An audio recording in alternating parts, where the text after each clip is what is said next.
동의하죠. 좀만 설명을 좀 해주시죠. 왜 그렇죠? 왜냐하면 결국은 시장 경제는 우리가 다 예스 하잖아요. 시장 사회를 노하는 거지. 그렇죠. 예, 그 중심에 일단 재벌이 있단 말이에요. 예. 독점과 가장 비대화된 권력이 결국은 한국으로서 재벌 체제고, 예. 그다음에 재벌이 모든 기득권 체제를 온전시키는데 핵심 역할을 하고 있잖아요. 예. 그렇다면 이걸 어디선가는 깨고 가장 민주적인 이건 시스템을 구축을 해야 되는데 예. 있던 제도를 없애버릴 수는 없는 거 아니에요. 갑자기 깨부셔볼 수는 없는 거 아니에요. 이를테면요. 선순환시켜야 되고 법과 제도를 통해 통제를 해야 되는데 그 법과 제도는 뭐냐. 경제검찰이나 그다음 세금검찰이나 그렇죠. 그다음 일반 사법검찰이나 이런 각종 검찰 제도예요. 그렇다면 이제 법적 분쟁으로 비화가 되겠죠. 최종적으로 누가 판단합니까? 독립적으로 헌법에 근거한 법과 양심에 근거한 사법부가 판단을 해줘야 되거든요. 예. 우리나라 자는요. 역설적이지만 최고 문제는 사법부의 무능과 종속성에 있다고 봅니다. 저는 검찰 비난하지만요. 검찰 비난하기에 앞서 사법부가 검찰을 제대로 통제하라고 사법부를 둔 거거든요. 제대로 통제를 못하는 거예요. 천하에 무능한 조직이고 천하에 못된 제도입니다. 근데 요새 저 김하늘 판사랑은 또 잘해요. 지금 그게 예외적이에요. 그것도 문제가 있어요. 제가 아까 얘기했잖아요. 그 에벌랜드. 교수님. 가만 계세요. 이를테면 한 FTA도 가만 계세요. 저희들이 이미 6년 전, 7년 전에 사법부한테 입장 발표하라고 그렇게 강요를 했어요. 요구를 했죠. 청문회 때 이야기하고 당신들하고 상관되는 건데 왜 말 안 하냐. 가만히 있다가 이제 시민들이 나서서 문제점 지적해 놓으니까 편승하는 겁니다. 그거 우리가 프로그램을 6년 전에 안 만들어서 그래요. 우리가 그 김한우 판사가 그래도 FTA가 너무 복잡하고 어려워서 못 본 거고 그러다가 쉽게 얘기하니까 했어요. 결국은 시민 주권이 개봉시켜서 나오는 거예요. 멍석을 깔아주니까 나온 겁니다. 우리 정동영 의원 아까 말씀하셨지만 그 법 앞에 평등이라는 말씀을 아까 처음에도 하고 두 번 이렇게 계속 강조하셨는데 저는 그 말을 들으면서 문득 생각난 게 그 동물농장이 생각났습니다. 아까 그 삼성동물원 LG동물원 했는데 조지 오웰이 동물농장을 쓰면서 공산주의 체제를 비난하면서 한 얘기가 뭐냐면 모든 동물은 평등하다. 그러나 어떤 동물은 그렇죠. 더 평등하다. 그랬거든요. 특별한 예외적인 동물이 있는 거죠. 평등하다고 했는데 한국은 지금 모든 국민은 평등하다. 그런데 재벌은 더 평등하다. 재벌은 법 앞에서 더 그 특별한 지위를 갖고 있는 거 그게 바로 이 문제의 그 시점인 거죠. 어쨌든 하나는 경제 민주화고 네. 이제 제가 파악하기로 하나는 그래서 또 하나는 이제 아까 살찐 고양이 재벌들이나 이 강자한테 퍼주는 게 아니라 서민들한테 그걸 줘라 하는 얘기인데 다른 말로 하면은 가령 0세에서 5세까지 아동 수당을 그 500만 이제 250만 명인데 10만 원씩 매달 주고 3조면 된단 말이에요. 또 기초노령연금을 550만 명에게 65세 이상 18만 원으로 올리면 그 4조면 된단 말이죠. 근데 그렇게 가면 내수 경제가 커질 거 아니겠습니까? 그러니까 이게 이제 복지국가라는 것이죠. 아래의 요구는 경제 민주화해서 재벌을 제대로 법 앞에 평등을 만들어라는 거고 또 하나는 이 복지국가를 통해서 국가로부터 최소한 아까 재헌헌법이 얘기한 모든 국민이 기본적인 수요를 국가가 필요를 충족하게 해주는 이 길을 가라는 것이 현장에서 아우성이고 현장에서의 절규다 저는 이렇게 봅니다. 절대 정권 하나나 대통령 하나로는 불가능합니다. 그러니까 내년 2012년 1년 동안에 해야 할 일은 재벌개혁 어떻게 대통령 혼자 합니까? 어떻게 정권 하나가 불가능합니다. 이거는 우리 사회의 기득권 체제라는 게 친일파로부터 해서 100년 동안 쌓인 켜켜이 쌓인 뿌리와 역사를 갖고 있는데 정말 경제민주화를 하려면 준비해야죠. 1년 동안. 그러니까 국민으로부터 그다음에 이걸 지지하는 제 세력이 함께 연대하고 그 다음에 목표를 분명히 정하고 그리고 전략을 만들어야 되고 그것을 2012년 1년 동안 못하면 경제민주화는 그냥 토론하다 끝나는 거지 실현은 못하는 거죠. 근데 이건 정말 중요한 얘기인 게 민주주의의 중요한 원칙이 가장 중요한 원리가 견제와 균형이거든요. 그 헌법책에 있는 소리. 이거 정말 중요한 얘기잖아요. 근데 지금 재벌이 재벌 때문에 이 원리가 깨지고 있다는 거예요. 그러니까 이것이 경제민주화의 원리도 견제와 균형이에요. 근데 경제민주화가 깨져 있는 상황에서 이제는 정치민주화도 깨진다는 거죠. 그렇죠. 견제와 균형이 지금 이제 권력 자체를 재벌을 견제할 수 없는 정도까지 재벌이 지금 커졌다는 거죠. 그러니까 이 상황이 지속이 되면 우리 민주주의까지 지금 흔들린다. 이미 흔들리고 있는 상황이에요. 그러니까 그 아인슈타인이 한 말 아닌가요? 그게 그러니까 견제와 균형 얘기하시니까 생각나서 말 보태는 건데요. 그러니까 그 세상의 가장 큰 혼란 중에 가장 커다란 문제는 무엇이냐면 자본가들의 무정부성에 있다. 이 세상 모든 악의 근원이다 그것이. 더 붙이자면요. 자본주의는 1주 1표잖아요. 5천 원이 한 표거든요. 민주주의는 인두세 개념이 한 사람당 한 표고. 그렇죠. 근데 자본의 힘이 너무 강화되고 노동의 힘은 천시되면서 1인 1표는 지극히 왜소화되고 1주 한 주식당 한 표는 지나치게 강화되는 겁니다. 근데 한 교수님 아까 정확하게 말씀하셨어요. 한 주 한 표가 제대로만 작동되면 이건 건강한 자본주의입니다. 근데 지금 이를테면 삼성을 예로 들자면 이건희 회장의 지분이 제가 찾아보니까 0.54%입니다. 그리고 이씨 일가의 지분이 0.99%예요. 그러니까 1%도 채 안 되는 지분으로 거대 공룡 같은, 그렇죠. 거의 한 연결 재무제표로 따지면 한 400조, 500조 회사 되잖아요. 우리나라 GDP가 연간 1조 달러인데, 그렇죠. 한 얼마죠?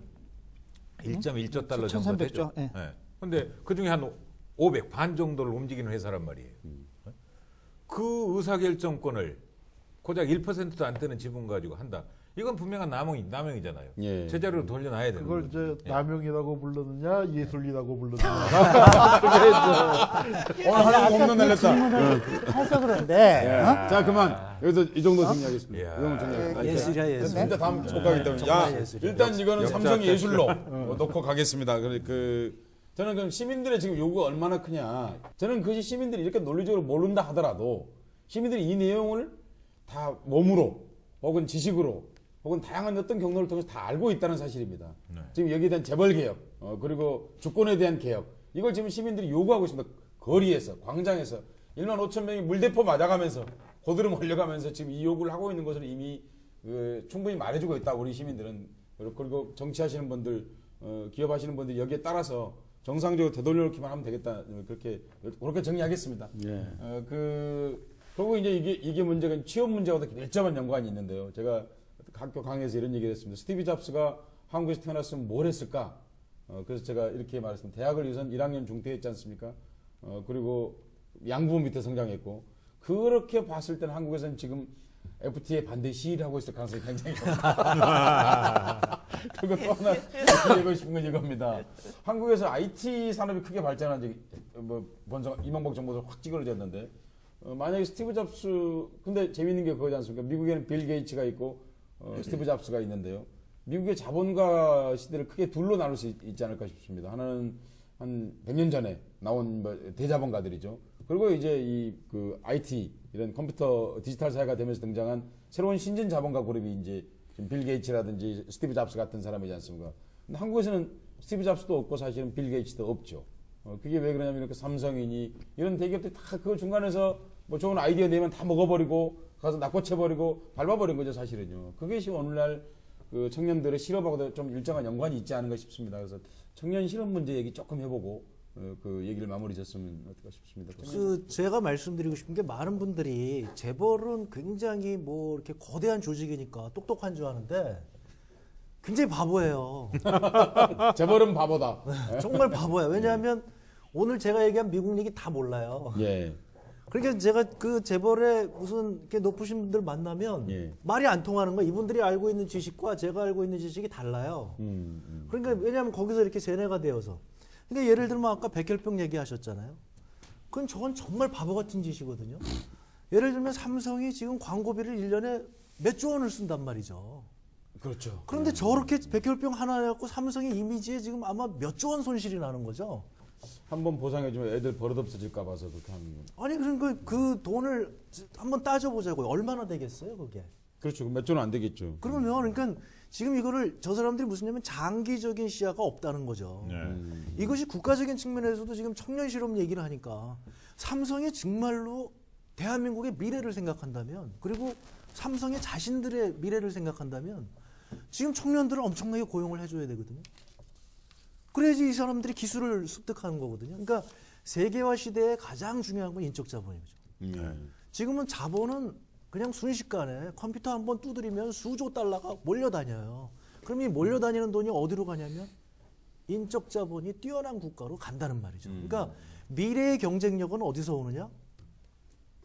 이 노동에서 오는 거다. 네. 우리 대학생들을 저렇게 실업자로 만들고 비정규직으로 저렇게 하면 10년 뒤에 저 사람들이 무슨 기술이 있겠냐 이런 얘기죠.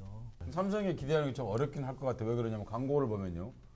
2등은 알아주지 않는다 이런 광고가 있고요. 그리고 이건희 회장이 그런 얘기 한 적이 있지 않습니까? 천재 한 명이 10만 명을 먹여 살린다.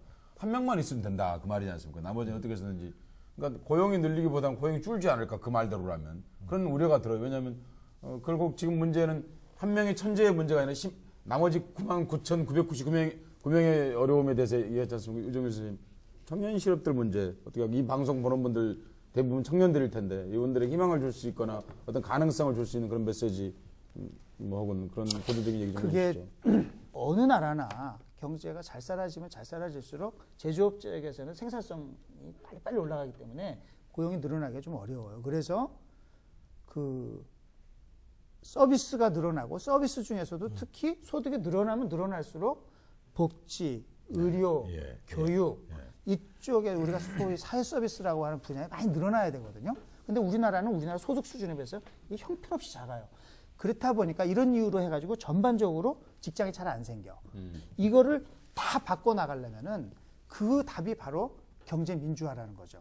결국은 중소기업, 그러니까 재벌 독식 체제를 끝내고 중소기업 할 수 있게 하고 아까 얘기하신 대로 복지 만들어가지고 도전할 수 있게 하고 그 과정에서 이런 사회 서비스 분야에 직장을 많이 만들어야 되고 또 하나 중요한 게 너무나 노동 시간이 길어요, 우리나라. 그래서 생산성은 떨어지고, 이게 저 일자리 나누기가 꼭 필요합니다. 그러니까 우리 일자리 나누기는 우리나라에서는 세계에서 가장 일자리 나누기 하기 쉬운 나라 아닌가요? 노동 시간이 길기 때문에 그 노동 시간을 인간의 신체 리듬에 맞추면 저절로 일자리 나누게 될 것 같아요. 커피집에 대학생들이 알바를 많이 주주 하잖아요. 알바. 근데 이제 일주에 15시간 이상을 일하면 추휴 수당을 주게 돼 있어요.